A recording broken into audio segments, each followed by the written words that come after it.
I rode waves of flame, bore the yoke of my youth, swam the full moon tide, was rescued by truth. Hey BrewTubers, happy Homebrew Wednesday. I know I already posted a Brew Day video, but as I said in the description of that video, I want to make sure to actually film a Homebrew Wednesday or an update video with what else is going on in terms of my homebrewing, just so you guys know, that I have more things going on than just the Wet Hopped IPA. So the first thing I want to do is a side-by-side comparison with my Pilsner. It's still the part of the batch that I put in the keg. It's only been lagering for 2.5 weeks, so of course we'll do another side-by-side with a fresher bottle of People Pils when the time comes when it's carved and I'm drinking on it. But as you know, if you saw the Brew Day video, saw the update video that I filmed, I also bottled a few bottles. So I want to finally taste one now that it's been 2.5 weeks and see how it's carved, how it's tasting, without, with being fermented with a lager yeast, but not lagered in my keezer. And then I'll take one of the bottles of People Pils that I have, even though it's not as fresh as I would like it to be, but just to do a quasi side by side. So I'm gonna go ahead and get these poured out into two same glasses, my usual stone tasters, and then we'll take a close up for appearance and come back with the aromas and taste. Alright? See you in a bit. Alright guys, so for appearance, as you see, the biggest difference is the color. Mine, with the Firestone Walker version on the left, it's a lot lighter in color. I believe they use 100% Pilsner malt. And both of them did pour a slight head, but both have fizzled away pretty quickly.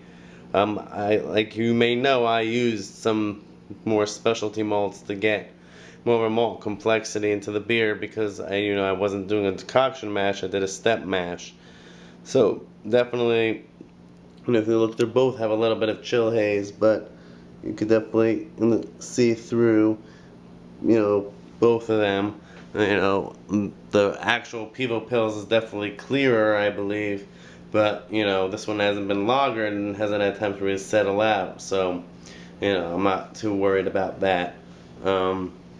But overall, for a clone, the most important part for me, or inspired beer, most important part is going to be the aroma and the taste. So put you back on the tripod and we'll go in for the aroma and the taste.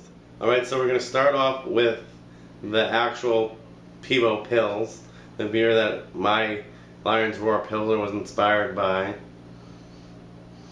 And it's smelling great as usual.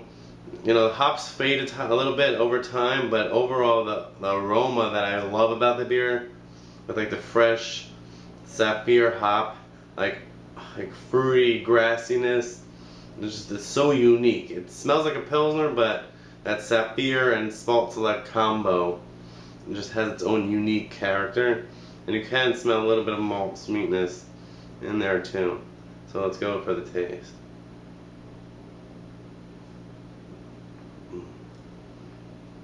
So nice. Has a nice, fruity, grassy, slightly malty up front. Gets a little drier at mid palate and dries out really nicely in the finish. Definitely more complex than your average German or Czech Pilsner. Definitely more full flavored, more well-rounded, very well crafted. Now let's go ahead for the homebrew version, the Lion's Roar.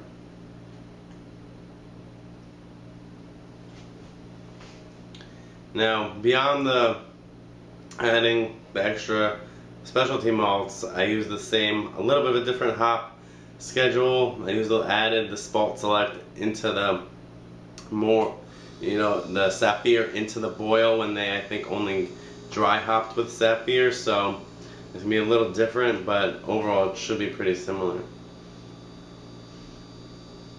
And the aroma is definitely like pretty much exactly the same. A little bit more caramel in there in the Munich and the Vienna, but overall it's not much sweeter. It's a touch sweeter.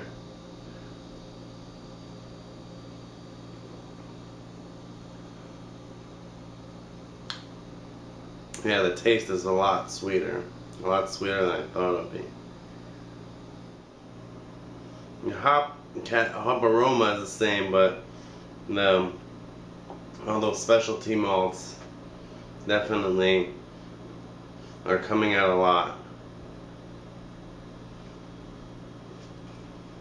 It's definitely clean, you know, not too sweet, but I think next time I brew this, if I look it up in the light now, it's actually pretty pale, you know, a lot lighter than I thought it was. Actually, it's not. You might have seen it in the camera as like really red compared to the other one, but if you look at it in the light, it's just as pale, or maybe a shade darker than the actual beer. So overall, I definitely achieved a nice malt, big, complex, a little more caramelly malt character. Again, this is a bottle conditioned version, non-lagered, you know, fermented with a lager yeast, but not lagered, so I won't know until I taste the actual version, you know, because this is bottle conditioned, you know, sitting out in the warm apartment for 2.5 weeks. So definitely, you know, has a pilsnery, lagery aroma from the hops, but overall, the specialty malts are definitely coming through a lot more than, you know, the just Pilsner malt of the Pivo Pils. So I'm definitely looking forward to the lager version because I want to see how much crisper, you know, the beer is. But overall, I'm pretty happy with it. You know, I just wasn't confident enough in my lager brewing skills to go 100% Pils malt my first time doing a step mash, so that's why I added some aromatic Vienna and Munich just to make sure I got a good malt character. But yeah, I'm pretty happy with it. So let's go on and I'll show you a little bit more of what's going on in terms of my brewing. Cheers. Alright guys, so I'm going to do the second part of my Homebrew Wednesday vlog style, just to give you a tour like I have in the past. So as you see here on my keezer, I've started gluing with this Gorilla Super Glue, gluing down the caps before I of course do the epoxy. You know, and sorting through the caps that I had, you know, number one, my few goals were to keep as much of a variety as possible, and then use the caps that are in the best condition. So once weeding through all the caps, I realized I need, you know, a good amount more than I thought I did, in terms of keeping variety and just my own preferences for which breweries I like using the most and stuff like that.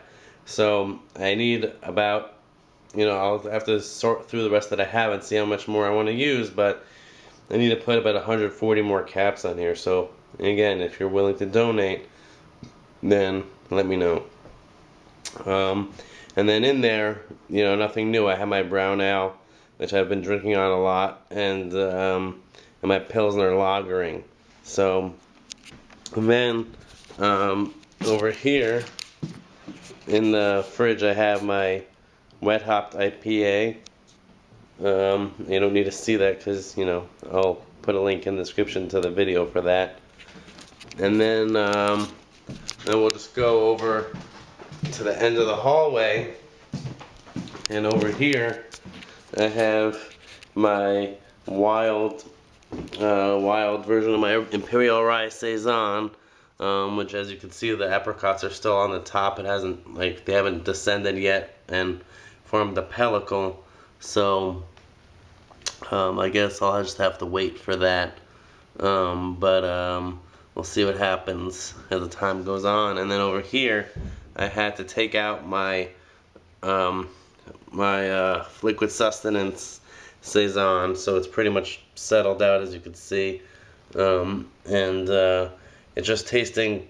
I just tasted it at the 2-week mark when I took it out of the fridge, and it was tasting kind of sulfury like the rye saison did after a couple weeks. So I stirred it up like I did with the rye saison, and I'm gonna leave it for another week before I make it into the pale ale part and dry hop it with Galaxy and the Tannum. So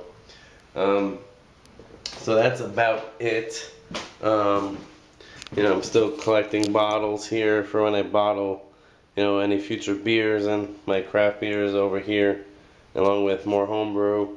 But overall, that's what's going on.